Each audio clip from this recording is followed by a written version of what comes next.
L'association marocaine Ibn Battuta organise du 9 au 12 novembre prochain à Tanger la deuxième édition du Festival international d'Ibn Battuta sous le thème Les voyageurs, les ambassadeurs de la paix. Pour en parler, nous avons aujourd'hui avec nous Madame Sabah Zarnini, membre de l'association marocaine d'Ibn Battuta. Sabah Zarnini, bonjour. Bonjour Amel, bonjour à tous. Ça va, vous allez bien? Oui, très bien, je vous remercie. C'est un plaisir d'être parmi vous aujourd'hui pour vous présenter donc la seconde. Le plaisir est à nous. Donc, pouvez-vous nous décrire votre événement, depuis quand et pourquoi existe-t-il et qui séduit-il? Oui, bien entendu. Je vais vous donner un petit aperçu rapide quand même de l'association marocaine pour bien comprendre l'objectif du festival. Bien sûr.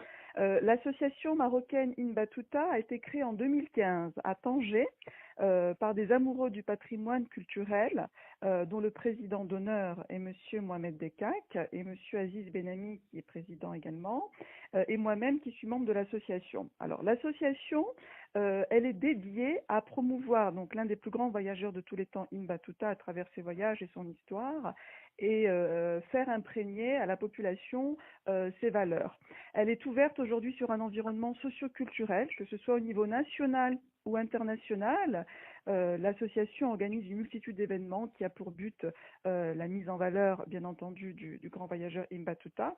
Bien entendu, nous faisons également la promotion du patrimoine immatériel du Maroc, qui reste vraiment une grande fierté du patrimoine culturel marocain. Et la mise en exergue également, comme je viens de le dire, des différentes valeurs universelles, notamment l'importance de la coexistence pacifique et la paix dans le monde. Elle vient, aujourd'hui, cette association, elle vient donner un appui social, culturel et éducatif à nos jeunes qui aujourd'hui, coûte que coûte, ont besoin également d'être accompagnés dans tout ce qui va être activité socio-culturelle. Nous voulons également sensibiliser les jeunes à l'importance de la tolérance et la diversité culturelle, qui est quand même une force unique et une composante aujourd'hui essentielle de notre santé sociale. Alors, depuis quand nous existons? Écoutez, depuis 2015, la première édition du festival a été organisée l'an dernier, lors de l'anniversaire d'Ibn Battuta, le 25 février. Une première édition qui nous a permis de faire connaître et de rendre hommage à ce grand personnage historique marocain. Et aujourd'hui, donc, nous annonçons la seconde édition. Alors, la seconde édition, Amel, qui vient avec un concept vraiment innovant et unique. Pourquoi? Car elle verra la participation de bénévoles du monde entier. Voilà, du monde entier, qui viendront prôner des valeurs donc de tolérance et de paix à travers leurs différentes actions participatives dans l'organisation du festival, mais également durant le festival, qui verra la participation de grands artistes, de personnalités scientifiques, bénévoles, je dis bien bénévoles, oui, voilà, pour venir partager l'importance de la culture et de la tolérance à travers donc la compréhension mutuelle, le respect d'autrui, l'interaction à travers des différentes conférences scientifiques, mais également des pièces de théâtre de sensibilisation. Voilà. Alors, je voulais rajouter, pour terminer cette question, je voulais rajouter également qu'aujourd'hui, nous encourageons également les jeunes à participer à ce type d'événements socioculturels et à se joindre à l'association. Car à travers le personnage d'Ibn Battuta, nous voulons montrer donc bien entendu son histoire qui est remarquable, son immense voyage qui lui a permis justement de calibrer une nouvelle vision du monde, mais aussi repérer l'unité du monde musulman. Avec tout ce qu'on entend aujourd'hui dans les médias, dans certains médias, nous voulons vraiment montrer au monde entier que l'islam est également une religion de paix, d'amour et de tolérance. Pour en revenir à Ibn Battuta, il est quand même un grand aventurier. Malgré il a pu dépasser les différences de langue ou de culture ou de civilisation en voyageant à travers plus de 40 pays dans le monde. C'est quand même quelqu'un qui a pu occuper différentes fonctions dans différents pays. Je peux vous citer quelques métiers qu'il a pu occuper. Il a quand même été juge, ambassadeur, conseiller politique et commerçant. Et voilà. Au-delà de la différence culturelle, au-delà des langues, il a pu s'adapter, il a pu aller vers l'autre respecter l'autre et le comprendre. Voilà, c'est ce que nous voulons mettre aujourd'hui en avant. Cet événement est également un point de rencontre de plusieurs nationalités. Aujourd'hui, on compte plus de 85 nationalités présentes lors du festival et différents participants donc de différentes régions du Maroc. L'objectif est également de promouvoir un Maroc tolérant. Le Maroc, comme tout le monde le sait, est un pays merveilleux. Voilà, où les Marocains, on veut vraiment mettre en avant également que les Marocains sont imprégnés de beaucoup d'amour et de tolérance. Voilà, chère Amel. D'accord. Et quelle sera la programmation de cette deuxième édition? Alors, pour la deuxième édition, donc cette année, le festival international donc revient avec la thématique, comme vous l'avez dit au préalable, les voyageurs ambassadeurs de la paix. La paix, comme vous le savez, qui est une valeur vitale aujourd'hui plus que jamais dans nos sociétés. Alors, je vais vous parler vraiment brièvement de la programmation. Chose que je peux vous dire actuellement, c'est que le festival sera organisé autour de conférences scientifiques, autour donc des voyages, de la culture, de l'art, de l'immigration également, qui est un fait de société actuel. Du savoir-vivre ensemble également et de la tolérance, de concerts musicaux avec des artistes internationaux, donc qui viennent d'Afrique, d'Europe, de MENA, des États-Unis, d'Asie. Ce sont des artistes engagés qui militent justement pour cette cause qui est la richesse de la diversité culturelle et la tolérance. Il y aura également différentes expositions artistiques de différents pays également, qui viendront mettre également en valeur les cultures et civilisations des autres pays. Des pièces de théâtre, encore une fois, des pièces de théâtre de sensibilisation avec des faits d'actualité. Également, un carnaval sera organisé avec différentes nationalités. Ce carnaval, nous l'avons appelé donc le carnaval de l'unité, qui regroupera bien entendu différentes cultures et civilisations et coutumes lors de ce festival, avec également quelques projections de films autour des voyages et de la paix.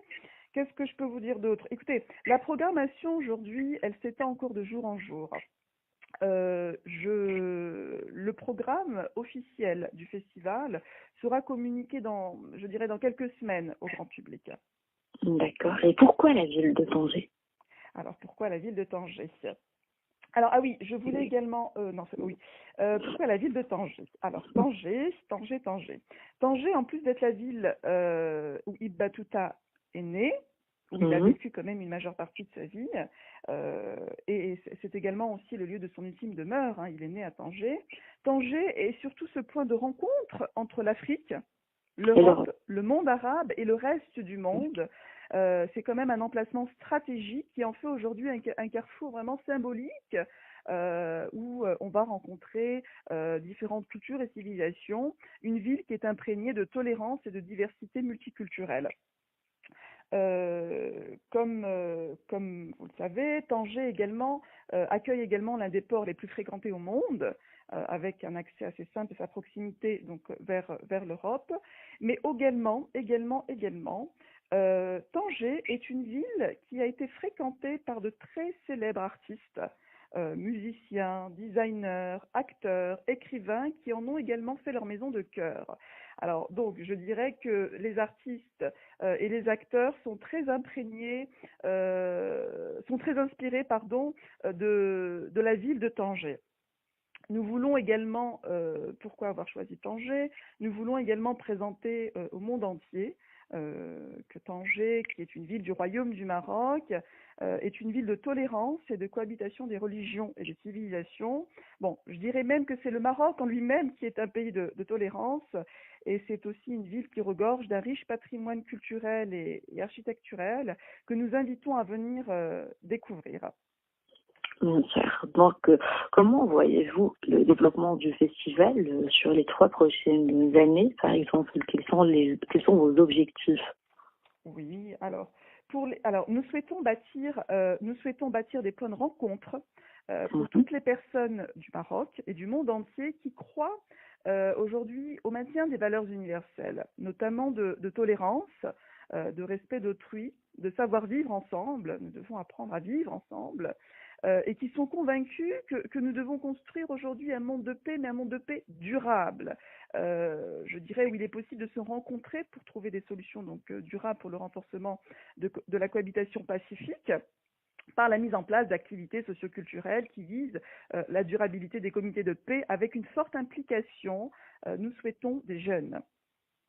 Aujourd'hui, malheureusement, le monde est quand même marqué par la violence, les guerres, les divisions, et nous estimons que chaque citoyen est concerné par la construction de la paix pour un monde durable.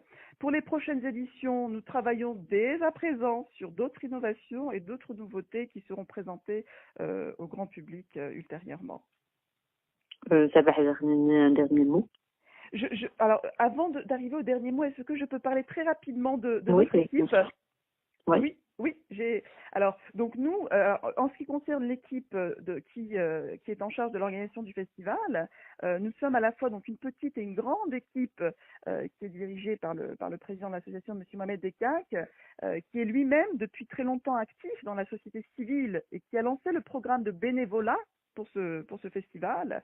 Donc je suis moi-même membre de cette association et je suis vraiment très active pour la réussite du festival. Nous travaillons tous ensemble sans cesse pour impliquer une grande population nationale et internationale à ce festival qui tombe au bon moment.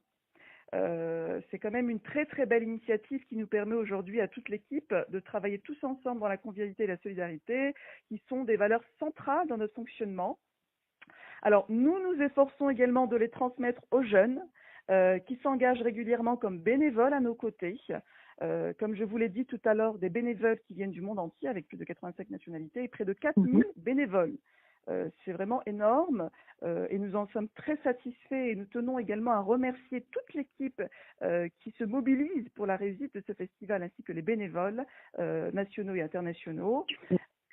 Voilà, et internationaux. Donc je vais terminer, je vais être très rapide. Je voulais également dire que voilà, nous, ce que nous revendiquons, c'est la richesse humaine au sein de l'équipe.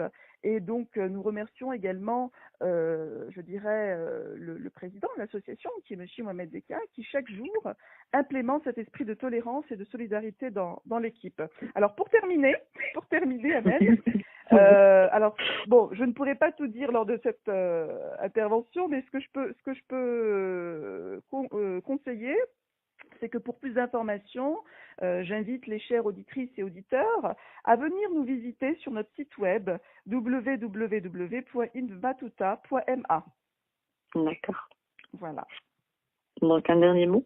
Oui, un dernier mot. Alors je suis aujourd'hui, je tiens également à dire à tous les auditeurs et auditrices que nous les invitons à se joindre à nous dans cette belle aventure Inbatuta pour la tolérance, donc lors de la seconde édition du festival à Tanger qui se tiendra du 9 au 12 novembre 2017. Voilà.